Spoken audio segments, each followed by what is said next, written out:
खोवा जाएगी उत्तराखंड से 240 सदस्यीय टीम। मुख्यमंत्री पुष्कर सिंह धामी ने फ्लैग ऑफ कर खिलाड़ियों को किया रवाना। कहा, हर कदम पर खिलाड़ियों के साथ खड़ी है राज्य सरकार।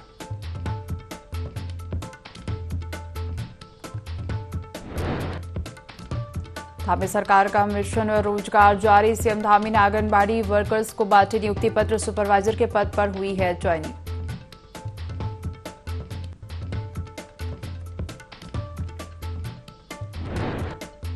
गंगोत्री हाईवे पर अज्ञात गाड़ी ने स्कूटी को मारी टक्कर। हादसे में 2 युवकों की मौत। 15 घंटे बाद भी गाड़ी का पता नहीं चला।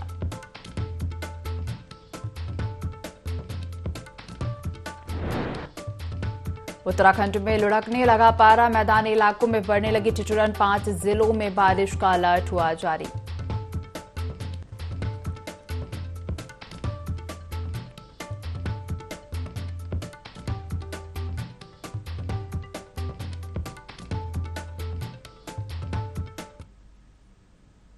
देवभूमि लाइव देख रहे हैं आप और मैं हूं आपके साथ दिव्या। बुलेटिन की शुरुआत करेंगे खबरों के साथ। सीएम पुष्कर सिंह धामी ने मुख्य सेवक सदन मुख्यमंत्री आवास देहरादून में आगामी 37वें राष्ट्रीय खेल गोवा में उत्तराखंड राज्य से प्रतिभाग करने वाले खिलाड़ियों के दल को फ्लैग ऑफ कर रवाना किया। इस अवसर पर मुख्यमंत्री ने 37वें राष्ट्रीय खेल में राज्य की ओर से प्रतिभाग करने वाले खिलाड़ियों को खेल किट, ट्रैक सूट वितरण कर शुभकामनाएं दी। मुख्यमंत्री पुष्कर सिंह धामी ने खिलाड़ियों को शुभकामनाएं देते हुए कहा कि सभी खिलाड़ी अपने मनोबल और लगन से राष्ट्रीय प्रतियोगिता में उत्तराखंड का नाम रोशन करेंगे। राष्ट्रीय खेलों में खिलाड़ी अपनी कुशल खेल प्रतिभा के बल पर देवभूमि का नाम अवश्य रोशन करेंगे।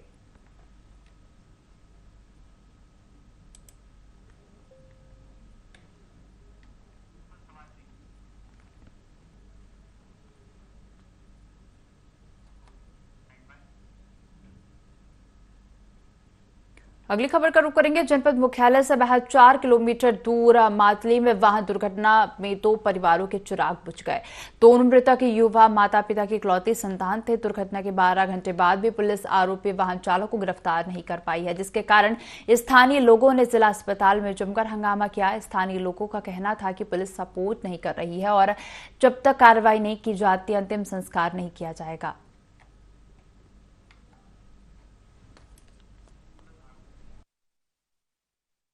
और एक उसका दोस्त जो है 8 साढ़े 8 बजे जो है उसका एक्सीडेंट हुआ। जिसने एक्सीडेंट करा वो उनको एक मार मोड़ के भाग गया। हाँ, कातिल को आज अभी तक कोई पता नहीं। 8:30 बजे एक्सीडेंट हो गया और 1 बजे बच गए। अभी तक जो है उन कातिलों का पता नहीं लगा। उस गाड़ी का पता नहीं लगा पाई। प्रशासन सो रखा है, पुलिस सो रखी है। क्या कर रही है पुलिस, क्या कर रही है डीएम? हमने कैमरे दिखवा रहे हैं इसमें और पूरे रूट को ट्रेस किया गया है। जितने भी कैमरे हैं, होटल्स के कैमरे या लोगों के प्राइवेट कैमरे हैं या सरकारी कैमरे, सबको दिखवाए जा रहे हैं। 4-5 टीम हमने गठित कर दी है और कुछ लोगों को बाहर के लिए भी रवाना किया गया है। कुछ गाड़ियां चिन्हित की गई जो संदिग्ध लग रही हैं, उन्हीं पे हमारा कार्य जारी है।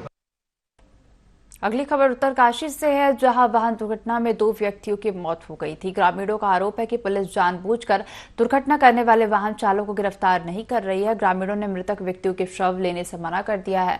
ग्रामीणों का कहना है कि पुलिस दुर्घटना करने वाले वाहन चालक का अब तक पता नहीं लगा पाई है और पीड़ित परिवार का सपोर्ट नहीं कर रही है। जब तक आरोपी पकड़ा नहीं जाता तब तक मृतक व्यक्तियों का अंतिम संस्कार नहीं किया जाएगा।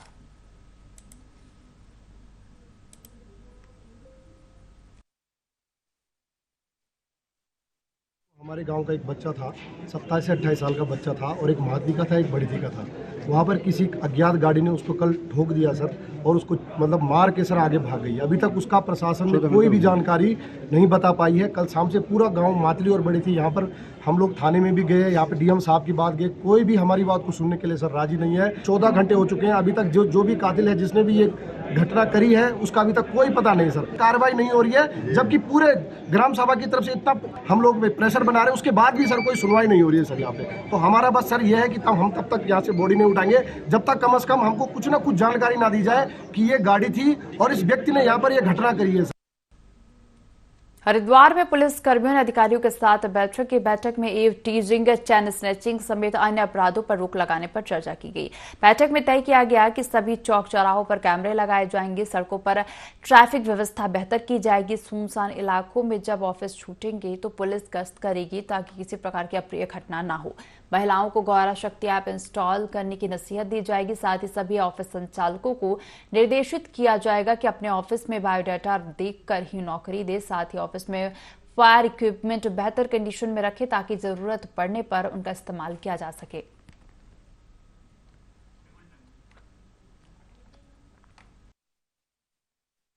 जिसमें सिडकुल में जो सुरक्षा को लेके, जो सेफ्टी को लेके इनके कंसर्न थे, उनको हम लोगों के द्वारा एड्रेस हमें किया गया। साथ में जो इनका ट्रैफिक का जो रेगुलेशन है या जो इनके व्हीकल्स का जो रेगुलेशन है उसको लेके भी इनकी कुछ कंसर्न थे, उनको इनके द्वारा एड्रेस किया गया और उनको विगत में आगे फ्यूचर में जिस भी तरीके से हम लोग एक कंबाइंड एक एफर्ट बना के इसमें इसके सॉल्यूशन की ओर जाएगी। पॉपुलेशन है जो यहाँ पर काम करती है, जो कॉन्ट्रैक्ट लेबर के तौर पे आती है, उनका वेरिफिकेशन को लेके लगातार हम लोग इन पर प्रेस करते रहे हैं और उनके वेरिफिकेशन की जो ड्राइव है हमारे द्वारा हालांकि चलाते रहे हैं, लेकिन क्योंकि लगातार वो फ्लोटिंग पॉपुलेशन चेंज होती रहती है तो हमारे द्वारा इस कंसर्न को बताया गया कि भाई जो भी यहाँ पर बाहर से लेबर आ रहा है उसका ये लगातार सत्यापन कराते रहेंगे। इसके साथ साथ जो वर्किंग जो वुमेन्स हैं उनकी सेफ्टी को लेकर भी हमारे जो कंसर्न थे हमारे द्वारा बताए गए, क्योंकि जो इंडस्ट्री के अंदर जो सेफ्टी को लेके हमारे कंसर्न रहे हैं उसमें गौरा शक्ति ऐप को भी हम लोगों के द्वारा प्रमोट किया गया। अगली खबर का रुख करेंगे। 5 राज्यों में विधानसभा चुनाव का बिगुल बज चुका है। बीजेपी ने इन राज्यों में बेहतर चुनाव प्रबंधन के उद्देश्य से अन्य राज्यों से भी अपने कार्यकर्ताओं को जिम्मेदारी दी है। भाजपा प्रदेश मीडिया प्रभारी मनवीर चौहान ने जानकारी देते हुए बताया कि चुनाव का बिगुल बजने से पहले ही पार्टी आलाकमान ने पूर्व मुख्यमंत्री डॉक्टर रमेश पोखरियाल निशंक, कैबिनेट मंत्री डॉक्टर धन सिंह रावत समेत कई वरिष्ठ नेताओं को राजस्थान और मध्य प्रदेश में अलग अलग स्थानों की जिम्मेदारी दी जा चुकी है। और इसके अतिरिक्त जैसे जैसे चुनाव नजदीक आ रहा है वैसे वैसे पार्टी के आदेशानुसार जिन पार्टी पदाधिकारियों को चुनावी प्रबंधन का बेहतर अनुभव है उन्हें चुनाव प्रबंधन के लिए चुनावी प्रदेशों में भेजा जाएगा।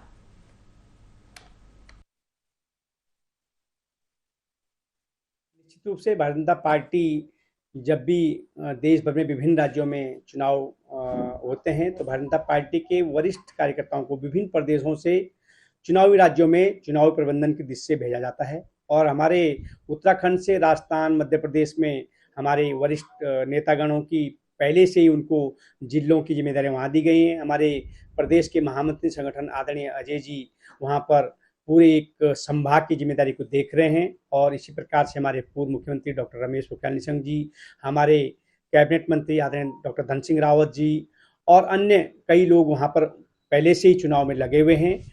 और आगे चुनाव नज़दीक आने पर भारतीय जनता पार्टी के अन्य वरिष्ठ नेताओं को, चाहे हमारे प्रदेश स्तर के नेता हों या जिन्होंने चुनाव विभिन्न राज्यों में चुनाव में काम किया है, ऐसे अनुभव जिन्होंने प्राप्त किया है, ऐसे लोगों को हम उन राज्यों में मध्य प्रदेश और राजस्थान में भेजने जा रहे हैं।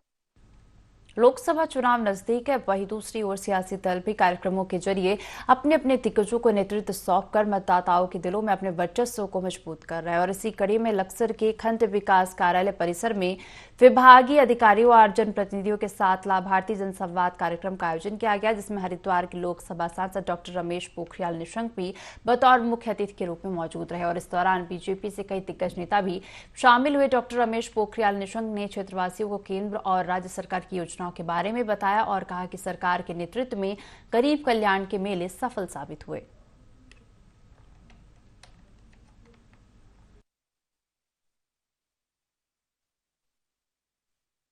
गरीब कल्याण के जो हमारे ये मेले हैं बहुत ही सफलतम है। आज लक्सर में करोड़ों करोड़ों रुपए की बहुत सारी योजनाओं का आज शिलान्यास हुआ और आज बहुत सारे लोगों को, बहनों को उनके घर की चाबी मिली है। मुझे इस बात की बेहद खुशी है कि आज सारे के सारे गांव आज भारतीय जनता पार्टी का परचम लहरा रहा है। ये लक्सर में जब आप खड़े होते हैं, चारों तरफ जिधर आप देखते हैं उधर विकास हुआ है। सड़क, बिजली, पानी, चिकित्सा, शिक्षा हर क्षेत्र में काम हो रहा है और जहां काम नहीं पहुंचा होगा वहां भी विकास की गंगा को। खबरों में आगे बढ़ेंगे। जिला विधिक सेवा प्राधिकरण उत्तरकाशी के तत्वाधान में टुंडा प्रखंड के मंजीरा देवी आयुर्वेदिक कॉलेज हिटारू में बहुउद्देशीय विधिक साक्षरता और चिकित्सा शिविर का आयोजन किया गया। जिला विधिक सेवा प्राधिकरण की सचिव श्वेता राणा चौहान ने इस शिविर का शुभारंभ करते हुए विधिक सहायता के बारे में जानकारी दी। सचिव राणा ने न्याय चला निर्धन की ओर थीम की जानकारी देते हुए कहा कि विधिक सहायता के लिए आमजन अपनी समस्या एक कागज के माध्यम से भी जिला विधिक सेवा प्राधिकरण में दे सकते हैं। साथ ही उन्होंने आम लोगों से स्वच्छता कार्यक्रम में सहयोग देने की अपील भी की।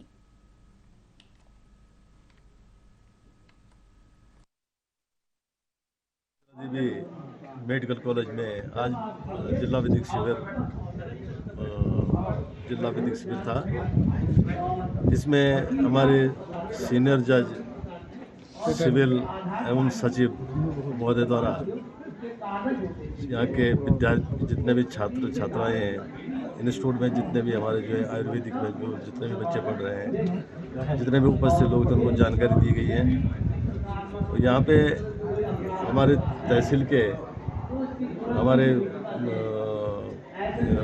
ब्लॉक के स्वास्थ्य विभाग के, हॉर्टिकल्चर विभाग के, कृषि विभाग के सभी कर्मचारी अधिकारी उपस्थित थे और शिविर जो है अच्छा ढंग से संपन्न हुआ है और मैडम द्वारा सबको विधिक कानून की जानकारी दी गई है।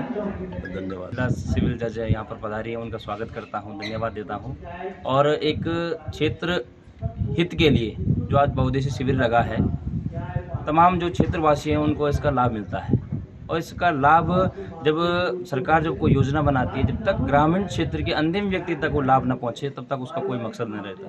तो इसका उद्देश्य ये है कि अंतिम व्यक्ति का विकास और योजनाओं, जब इस तरह के शिविर लगते हैं तो उन योजनाओं के माध्यम से जो गाँव वालों को इसकी जानकारी होती है। और आज क्राइम का भी आप देख रहे हैं परचम पूरे देश के अंदर। तो क्राइम एक ऐसी चीज़ है जिसको रोकने के लिए भी एक इस तरह के शिविर लगते हैं कि ताकि हमारे लोग अपराध न करें, अपराध की जानकारी है, कोई काम कर रहे हैं तो उसके पहले हमें यकीन हो जाए कि हमें इसके बाद भाई जो हमारे नियम कानून है वो क्या है, नियम कानून की जानकारी होनी जरूरी है। और अन्य क्षेत्रों के जो विकास कार्य हैं उनको भी जानने के बाद जनता को इसका लाभ मिलता है। अगली खबर का रुख करेंगे। सरकार जनता के द्वार कार्यक्रम के तहत मुख्य चिकित्सा अधिकारी डॉक्टर मनीष दत्त मंगलौर के नसीरपुर अफजलपुर गांव पहुंचे, जहां पर उन्होंने जनता दरबार लगाकर ग्रामीणों की समस्याएं सुनी और उनके निराकरण के लिए ग्रामीणों को आश्वस्त भी किया। ग्रामीणों ने सीएमओ को गांव की समस्याओं को लेकर अवगत कराया। इस दौरान डॉक्टर मनीष दत्त ने बताया कि शासन के निर्देश मिले हैं कि प्रत्येक गाँव में पहुंचकर ग्रामीणों की समस्याएं सुने और समस्याओं का समाधान करने का प्रयास करें या उच्च अधिकारियों को समस्याओं से अवगत कराएं। साथ ही उन्होंने डेंगू और संदिग्ध बुखार को लेकर भी ग्रामीणों को जागरूक किया है, जिससे गंभीर बीमारियों से बचा जा सके।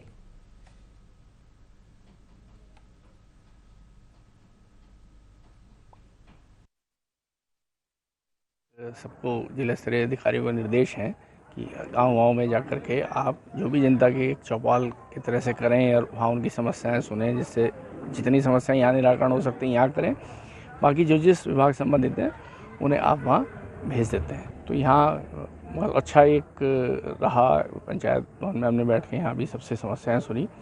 तो मोस्टली समस्या तो जैसे हमारे, मैं अपने स्वास्थ्य की अगर बात करूँ तो ये है कि यहाँ कोई अस्पताल नहीं है और एक सबने मांग करी है कि यहाँ पे एक केंद्र खुलना चाहिए, स्वास्थ्य केंद्र खुलना चाहिए।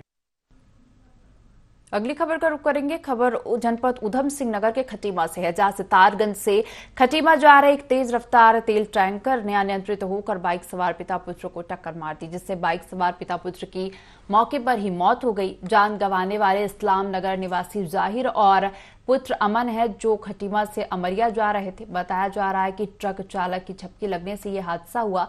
मौत के बाद परिजनों में कोहराम मच गया। वही घटना के बाद पुलिस ने टैंकर चालक को गिरफ्तार कर लिया है।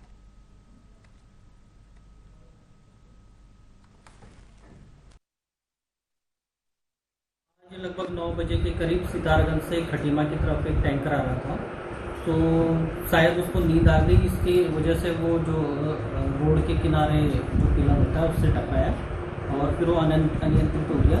तो इसमें जो खटीमा से सितारगंज की तरफ बाइक में 2 लोग जा रहे थे, तो टैंकर ने उन पर टक्कर मार दी तो जिनको फिर पुलिस के द्वारा और जो लोकल पब्लिक है उनके द्वारा सरकारी हॉस्पिटल जो खटीमा है वहाँ पे भर्ती कराया गया। तो डॉक्टर्स के द्वारा उन दोनों को मृत घोषित कर दिया गया है। अब वहाँ पे पंचायतनामा और पीएम की कार्रवाई चल रही है और जो टैंकर चालक है उसकी गिरफ्तारी के लिए अन्य टीम भेज दी गई है। कार्रवाई हो रही है और लगातार जो ओवर स्पीड है और उनमें हम चालान भी करते रहते हैं और अगर कोई इस टाइप की ट्रैफिक नियमों का उल्लंघन करता है तो उसके खिलाफ जरूरी कार्रवाई की जाती है। डोईवाला चौक बाजार में किसानों की सिंचाई के लिए जाने वाली नहर में कबाड़ फंसने से नहर के बंद होने से नहर का पानी ओवरफ्लो हो गया, जिससे बाजार में कई व्यापारियों की दुकानों के आगे पानी भर गया। कई व्यापारियों की दुकानों के आगे रखा हुआ सामान भी भीग गया, जिस कारण व्यापारियों में नाराजगी देखने को मिली। हालांकि सूचना मिलते ही डोईवाला नगर पालिका के सफाई कर्मचारियों ने नहर में फंसे कबाड़ को निकालकर नहर के पानी को सुचारू कर दिया।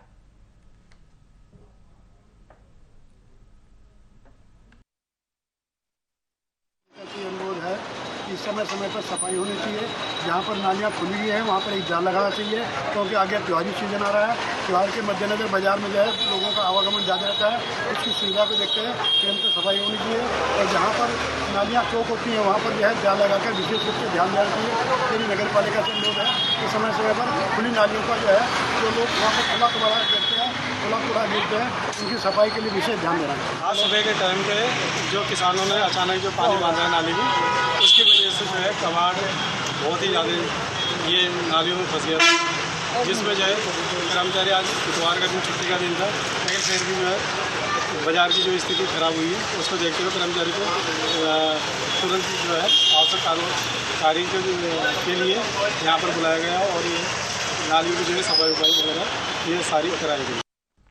देहरादून में मौसम में बदलाव का असर देखने को मिल रहा है और इस मौसम का असर बच्चों की सेहत पर पड़ रहा है। दून अस्पताल की पीडियाट्रिक ओपीडी में रोजाना निमोनिया और अस्थमा के बच्चों की संख्या बढ़ गई है। अस्पताल के बाल रोग विभाग के associate professor doctor Ashok Kumar ने कहा कि इस मौसम में नवजात बच्चों को ठंड से बचाने के लिए कपड़ों की 3 परत पहनाएं और पैरों में जुराबे और सर पर टोपी जरूर पहनाएं। इस मौसम में अस्थमा से पीड़ित बच्चों को मॉर्निंग वॉक की बजाय इवनिंग वॉक करानी चाहिए।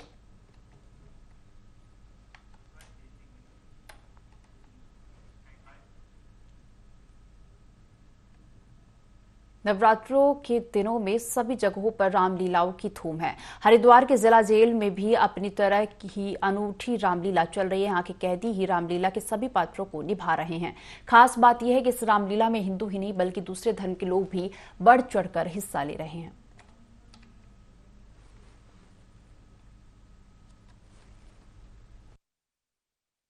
बंदी भाई मिलके आपस में 1 महीने तक इसकी प्रैक्टिस करते हैं और जब से यहाँ पर सर आए हैं तब से ही रामलीला का मंचन आयोजन हो रहा है। यहाँ पर मुझे 3रा साल हो गया है राम का किरदार करते हुए। हमको सर ऐसा फील होता है कि हम भगवान के रूप में आ गए हैं एक तरीके से। हमको ऐसा लगता ही नहीं हम जेल में हैं, हमको लग रहा है हम बाहर कहीं अच्छे ग्राउंड पे, लेवल पे, अच्छे उस पे मंचन पे कहीं वो कर रहे हैं प्रदर्शन। और रामलीला के मंचन से बहुत लोगों में पॉजिटिविटी आती है, क्योंकि जिस तरीके से लोग बाग देखते हैं राम का किरदार, लक्ष्मण का किरदार, उनके स्वभाव को देखते हुए लोग बाग में बहुत ज़्यादा चेंज आता है। अपने स्वभाव को हम खुद बदलते हैं और बाहर जाकर ऐसी गलतियाँ ना हो। नवरात्रि के शारदीय नवरात्र में ही रामलीला का आयोजन होता है, तो निश्चित रूप से पूरा माहौल जो है एक राममय हो जाता है। लोग बहुत चाव से, बहुत तल्लीनता से और बहुत शांति से जो है पूरी रामलीला देखते हैं और यहाँ एक सांप्रदायिक सद्भाव का जो है वातावरण निर्मित होता है। कोई ऐसा किसी धर्म का ऐसा नहीं है कि जो रामलीला में प्रतिभाग नहीं करो। इसमें जो हमारे कलाकार हैं वो सभी धर्मों के कलाकार हैं, वो हिंदू भी हैं, मुस्लिम भी हैं और ईसाई भी हैं, सिख भी हैं। इनका सामूहिक सहयोग जो है हमें रामलीला के आयोजन में प्राप्त होता है। कई कलाकार हमारे रामलीला हो रही है ताकि जितने भी कैदी है सबको सीख मिले कि जेल से निकल के हम राम बन जाएं, लक्ष्मण बन जाएं, भरत बन जाएं, शत्रुघ्न बन जाएं। और बहुत ही अच्छी रामलीला हो रही है। और मैंने देखा, मैं समझता हूं कि पूरे हरिद्वार में अगर मुझे कोई पूछेगा मैं कहूँगा सबसे सुंदर रामलीला जो है जेल में हो रही है। भाई रामलीला का मकसद जो है यही है कि आपको जब बाहर निकलेंगे राम बन के निकलना है। जो आपकी चोरियां करने की वृत्ति है, जो क्राइम जो आपने किया उसको छोड़ दो, अब आप राम बनो, लक्ष्मण बनो, ऐसे उनको।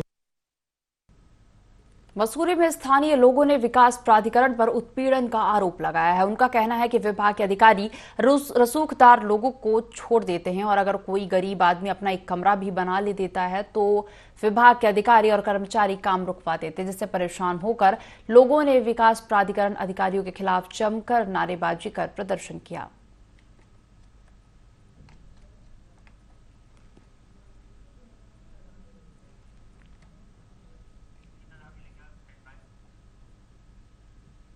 सीएम पुष्कर सिंह धामी की पत्नी ने चंपावत विधानसभा का दौरा किया, जिसके बाद से प्रदेश में राजनीतिक सरगर्मियां तेज हो गई। कई राजनीतिक दलों ने धामी की पत्नी के दौरे पर सवाल खड़े किए हैं। आम आदमी पार्टी ने सीएम धामी के दौरे पर आपत्ति जताई थी, जिसके बाद अब कांग्रेस पार्टी ने भी सीएम धामी की पत्नी के दौरे पर आपत्ति जताई है। महिला कांग्रेस अध्यक्ष विमला मेहरा का कहना है कि सीएम धामी की पत्नी किसी भी पद पर नहीं है, इसके बावजूद उनके द्वारा सरकारी योजनाओं का उद्घाटन और सरकारी तंत्र का उपयोग किया जा रहा है, जो कि प्रोटोकॉल का सरेआम उल्लंघन है। विमला मेहरा ने आगे कहा कि सीएम धामी की पत्नी सत्ता का इस्तेमाल करके टूरिस्ट की तरह आई थी, उनके दौरे से जनता को कुछ फायदा नहीं हुआ।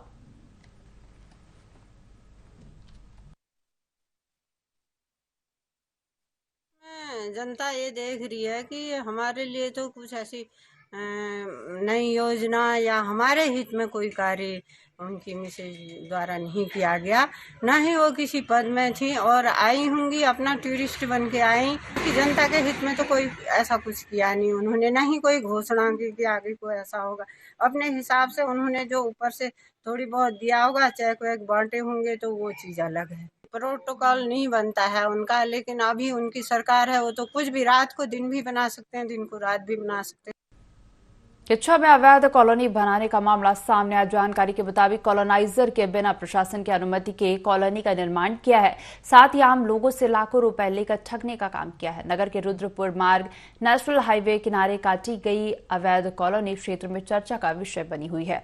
टोल प्लाजा के निकट काटी गई अवैध कॉलोनी में सरकारी चेक रोड पर अवैध रूप से कब्जा करते हुए प्लॉटिंग की जा रही है। नियमानुसार टोल प्लाजा के पास 300 मीटर के दायरे में अवैध कॉलोनी नहीं बनाई जा सकती, लेकिन प्रशासन की अनदेखी के चलते खुलेआम देवरिया टोल प्लाजा पुलिस चौकी के पीछे अवैध कॉलोनी काटी गई है। किच्छा विधायक तिलक राज बेहड़ ने भी प्रशासन की कार्यप्रणाली पर सवाल खड़े करते हुए अवैध कॉलोनियों को संरक्षण देने का आरोप लगाया है।